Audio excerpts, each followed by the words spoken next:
Hello everyone, welcome to my YouTube channel.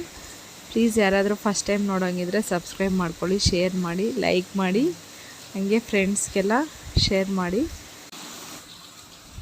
Welcome to my YouTube channel. ಇವಾಗ time ಬಂದು 11:30 ಆಗಿದೆ. 11:30ಗೆ ಇವಾಗ ಟೆಂಪಲ್ಗೆ ಹೋಗ್ತಾಯಿದ್ದೀವಿ, ದೇವಸ್ಥಾನಕ್ಕೆ, ಗಂಗಮ್ಮ ದೇವಸ್ಥಾನಕ್ಕೆ. ಇವತ್ತು ನಮ್ಮ ಮನೆಯವ್ರದ್ದು ಬರ್ತ್ಡೇ ಇತ್ತು, ಹಂಗಾಗಿ ದೇವ್ರ ದರ್ಶನ ಮಾಡ್ಕೊಬರೋಣ ಅಂತೇಳ್ಬಿಟ್ಟು ಹೋಗ್ತಾಯಿದ್ದೀವಿ. ಹಾಗೆ ಒಂದು ವಿಡಿಯೋ ಮಾಡಿ ನಿಮಗೂ ತೋರ್ಸೋಣ ಅನ್ನಿಸ್ತು, ಅದಕ್ಕೆ ವಿಡಿಯೋ ಮಾಡ್ತಾಯಿದ್ದೀನಿ. ನೀವು ನೋಡಿ ಖುಷಿಪಡಿ, ತುಂಬ ಚೆನ್ನಾಗಿರುತ್ತೆ ದೇವರು. ಈಗ ಮನೆ ಬಿಟ್ಟಿದ್ದೀವಿ, ಮಕ್ಕಳನ್ನ ಸ್ಕೂಲ್ಗೆ ಕಳಿಸ್ಬಿಟ್ಟು ನಾನು ನಮ್ಮ ಮನೆಯವರು ಇಬ್ಬರು ಹೋಗಿದ್ದು, ಹಂಗಾಗಿ ಗಾಡಿಯಲ್ಲೇ ಹೋಗಿದ್ದೀವಿ. ಹೋಗ್ಬೇಕಾದ್ರೆ ಇಲ್ಲಿ ಫ್ಲೈಟ್ ಹೋಗ್ತಾಯಿತ್ತು ನೋಡಿ, ಮೇಲೆ ಫ್ಲೈಟ್ ಹೋಗ್ತೈತೆ, ನೀವು ನೋಡ್ತೀರಾ ಅಂತ ಫ್ಲೈಟ್ ತೋರಿಸ್ತಾ ಇದ್ದೀನಿ. ಈಗ ಕಾಲು ತೊಳ್ಕೊಂಡು ಹೋಗೋಣ ಒಳಗಡೆಗೆ. ಇದು ಎಂಟ್ರೆನ್ಸ್ ನೋಡಿ. ಈ ದೇವಸ್ಥಾನಕ್ಕೆ ಒಂದು ಹಿಸ್ಟ್ರಿ ಐತೆ, ಬಟ್ ನೀಟಾಗಿ ಗೊತ್ತಿಲ್ಲ ನನಗೆ, ಸುಮ್ಮನೆ ಹೇಳ್ಬಾರ್ದು ಅಂತ ನಾನು ಹೇಳ್ತಾ ಇಲ್ಲ ಅಷ್ಟೇ. ಬಟ್ ನೆಕ್ಸ್ಟ್ ಟೈಮ್ ಬಂದಾಗ ನೀಟಾಗಿ ತಿಳ್ಕೊಂಡು ಹೇಳ್ತೀನಿ. ಈಗ ಪೂಜೆ ಮಾಡ್ಸೋಣ ಬನ್ನಿ ದೇವ್ರಿಗೆ. ಸ್ವಾಮಿ ಪೂಜೆಗೆಲ್ಲ ರೆಡಿ ಮಾಡ್ಕೊತಿದ್ದಾರೆ, ಹೂವು ಎಲ್ಲ ಹಾಕ್ತಿದ್ದಾರೆ. ಹೂವು ಎಲ್ಲ ಹಾಕಿ ತೆಂಗಿನಕಾಯಿ ಎಲ್ಲ ಹೊಡೆದು ನೀಟಾಗಿ ಮಂತ್ರಗಳೆಲ್ಲ ಓದ್ಕೊಂಡು ಚೆನ್ನಾಗಿ ಪೂಜೆ ಮಾಡಿಕೊಟ್ರು. ತುಂಬ ಖುಷಿ ಆಯಿತು. ಪೂಜೆ ಎಲ್ಲ ಆದಮೇಲೆ ದೇವ್ರ ಹತ್ರ ಕೂತ್ಕೊಂಡು ನಾವು ಏನಾದರೂ ಕೆಲಸ ಆಗಬೇಕಂದ್ರೆ ದೇವ್ರ ಹತ್ರ ಕೂತ್ಕೊಂಡು ಹೂವು ಕೇಳ್ಬೋದು. ದೇವರು ಆವಾಗ ಆಗುತ್ತೆ ಅನ್ನಂಗಿದ್ರೆ ಹೂವು ಕೊಡ್ತಾರೆ, ಆಗಲ್ಲ ಅಂದರೆ ಹೂವು ಕೊಡಲ್ಲ. ಹಾಗಾಗಿ ನಾವು ಪೂಜೆ ಎಲ್ಲ ಮುಗಿಸಿದ್ದಾದಮೇಲೆ ಪೂಜಾರಿಗೆ ಹೇಳಿ, ಸ್ವಾಮಿ ಈ ಥರ ಹೂವು ಕೇಳಬೇಕು ಅಂತ ಇದ್ದೀವಿ ಅಂತ ಹೇಳಿದ್ರೆ ಅವರು ಅವಾಗ ಹೇಳ್ತಾರೆ.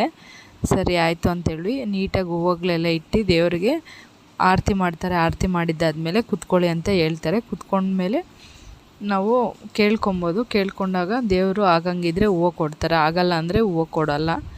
ಹಾಗೆ ಅದೊಂದೇ ಗೊತ್ತಿರೋದು ನನಗೆ. ಸೊ ಹಂಗಾಗಿ ಯಾರಾದರೂ ಬಂದರೆ ಆ ಥರ ಕೇಳಿ, ಓಕೆನಾ. ಇಲ್ಲಿ ದೇವರು ಎಲ್ಲ ಊರ ದೇವ್ರೂ, ಆದರೆ ಮೆರವಣಿಗೆ ದೇವರು ಇರ್ತಲ್ಲ, ಅದು ಇಲ್ಲೇ ದೇವಸ್ಥಾನದ ಹತ್ರನೇ ತಂದು ಇಟ್ಟಿರ್ತಾರೆ. ಒಂದು 10 ಊರವರೇನೋ, ನನಗೆ ಸರಿಯಾಗಿ ಗೊತ್ತಿಲ್ಲ. ಬಟ್ ಎಲ್ಲ ಊರವ್ರದ್ದು ಇಲ್ಲೇ ಇರುತ್ತೆ, ಇದೇ ದೇವಸ್ಥಾನದ್ರಲ್ಲಿ. ತುಂಬ ಕೋತಿಗಳಿತ್ತು ಅಲ್ಲಿ ಪಾಪ, ಅವಕ್ಕೆ ಹೊಟ್ಟೆ ಹಸುವಾಗಿ ಪಾಪ ದೇವಸ್ಥಾನದ ಹತ್ರ ಎಲ್ಲ ಬಂದುಬಿಟ್ಟಿದ್ವು. ಇಷ್ಟು ದಿನ ಇರಲಿಲ್ಲ, ಬಟ್ ಇವಾಗ ಮಾತ್ರ ಬಂದಿದ್ದಾವೆ ಅಷ್ಟೇ. ನಾವು 2 ಮಂತ್ಸ್ಗೆ ಒಂದು ಸರಿ, ಇಲ್ಲಾಂದರೆ ಜಾಸ್ತಿ ಸರಿನೇ ಹೋಗ್ತಾ ಇರ್ತೀವಿ. ಇಲ್ಲಿ ಆಚೆ ಅದು ಕುರಿ ಇಲ್ಲ ಮೇಕೆ ಕೋಳಿ ಎಲ್ಲ ದೇವ್ರಿಗೆ ಬಲಿ ಕೊಡೋಕ್ಕೆ ಆಚೆ ಇಲ್ಲಿ ಕಟ್ ಮಾಡ್ತಾರೆ. ಅವರು ಆಲ್ರೆಡಿ ಒಬ್ಬರು ಕಟ್ ಮಾಡ್ತಿದ್ದಾರೆ ನೋಡಿ ಅಲ್ಲಿ. ಹಾಗೆ ಆಚೆ ಕಟ್ ಮಾಡಿ ದೇವ್ರಿಗೆ ಬಲಿ ಕೊಡ್ತಾರೆ. ಈಗ ಮನೆಗೆ ಹೋಗ್ತಾಯಿದ್ದೀವಿ, ಗಾಡಿಯಲ್ಲಿ ಹೋಗ್ತಾಯಿದ್ದೀವಿ. ಈಗ ಮನೆಗೆ ಬಂದಿದ್ದಾದಮೇಲೆ ಸ್ವಲ್ಪ ಹೋಟ್ಲಲ್ಲಿ ಊಟ ಮಾಡ್ಕೊಂಬರೋಣ ಅಂತೇಳ್ಬಿಟ್ಟು ದಾನ್ವಿ ಕೇಳ್ತಿದ್ಲು, ಬರ್ತ್ಡೇ ಪಾರ್ಟಿಗೆ ಕೊಡ್ಸಪ್ಪ ಅಂತೇಳ್ಬಿಟ್ಟು. ಹಂಗಾಗಿ ಹೋಟ್ಲಿಗೆ ಹೋಗಿ ಪನ್ನೀರ್ ಬಿರಿಯಾನಿ, ಯಕ್ಷ ದಾನ್ವಿ ಸೆಟ್ ದೋಸೆ ತಿನ್ಕೊಂಡು ಅದಾದಮೇಲೆ ಇನ್ನು ಮನೆಗೆ ಬಂದ್ವಿ. ಯಕ್ಷ ತುಂಬ ಲೇಟಾಗಿ ತಿಂತಾಳೆ, ನಾವು ಬೇಗ ತಿಂದು ಅವಳಿಗೆ ಬೇಗ ತಿನ್ನಿಸ್ಬೇಕು. ತುಂಬ ಚೆನ್ನಾಗಿರುತ್ತೆ, ಅಲ್ಲಂತೂ ನನಗೆ ಸಿಕ್ಕಾಪಟ್ಟೆ ತುಂಬ ಇಷ್ಟ. ಅದು ಪನ್ನೀರ್ ಬಿರಿಯಾನಿ ಅಂದರೆ ತುಂಬ ಚೆನ್ನಾಗಿ ಮಾಡ್ತಾರೆ. ಸೊ ಈಗ ವಿಡಿಯೋ ಇಷ್ಟ ಆಗಿದ್ದರೆ ಪ್ಲೀಸ್ ಸಬ್ಸ್ಕ್ರೈಬ್ ಮಾಡಿ, ಶೇರ್ ಮಾಡಿ, ಹಾಗೆ ಲೈಕ್. ಇವತ್ತಿನ ವ್ಲಾಗ್ ಇದಾಗಿದೆ. Thank you all.